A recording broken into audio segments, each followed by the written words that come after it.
Nako po mga boss, no, mukhang delikado ngayon ng Los Angeles Lakers dahil etong si Coach JJ Redick ay mukhang kinakabahan. Ito nga sa injury ni LeBron James mga boss, no, at ano nga rin ba dyan ang sinabi ni LBJ patungkol nga dito sa kanyang nararamdaman.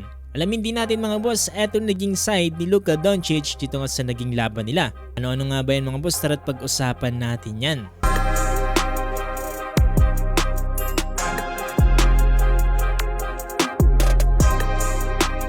So nabasag na nga mga boss etong 8-win streak ng Los Angeles Lakers. Hindi na ngayon umakyat dito nga sa ikasyam. Ito nga ay matapos silang talunin dito ng Boston Celtics sa final score na 111-101. Ito sa game na to nanguna etong si Jason Tatum with 40 points na sinusundan ni Jaylen Brown with 31 points. Para sa Los Angeles Lakers naman, Luka Doncic with 34 points, LeBron James with 22 points. Dito sa naging laban na to, under 7-minute mark sa 4th quarter, etong si LBJ mga boss no, ay tila nga ba parang meron siyang naramdaman bigla dito nga sa kanyang katawan.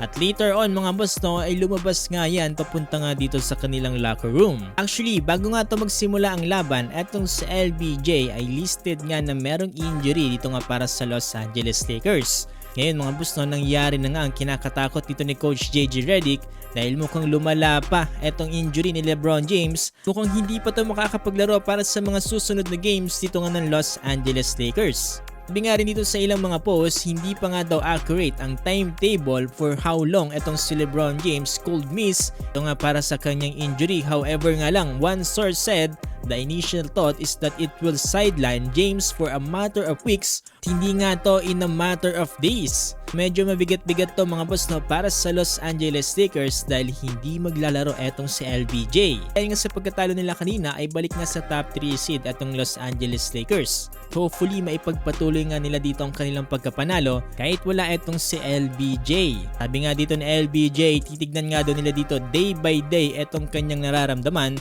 Hopefully mga boss na maging okay din kaagad ito. Day to day, look at it each day to see if it gets better and take the proper measurements and see what we need to do going forward. Frustrate nga din daw itong si LBJ yung pumunta siya ng locker room tapos nakita niya nga dito yung scoreboard ng laban. Lalo na nga daw yung wala siyang magawa dito. Or how frustrating was that? Very frustrating, yeah.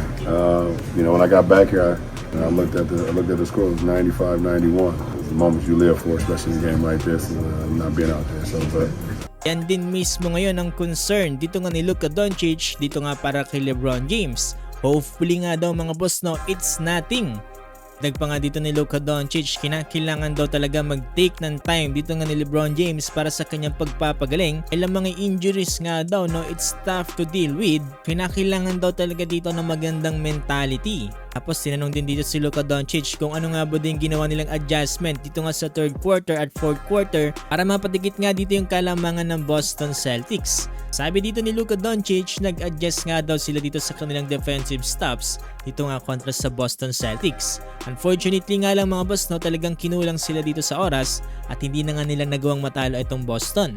So yun mga boss no, sa ngayon ay nasa 4th win streak na ngayon dito ang Boston Celtics at nasa number 2 pa rin sila ngayon dito sa Eastern Conference. Abangan na rin natin mga boss yung magiging update dito nga patungkol sa injury ni LeBron James.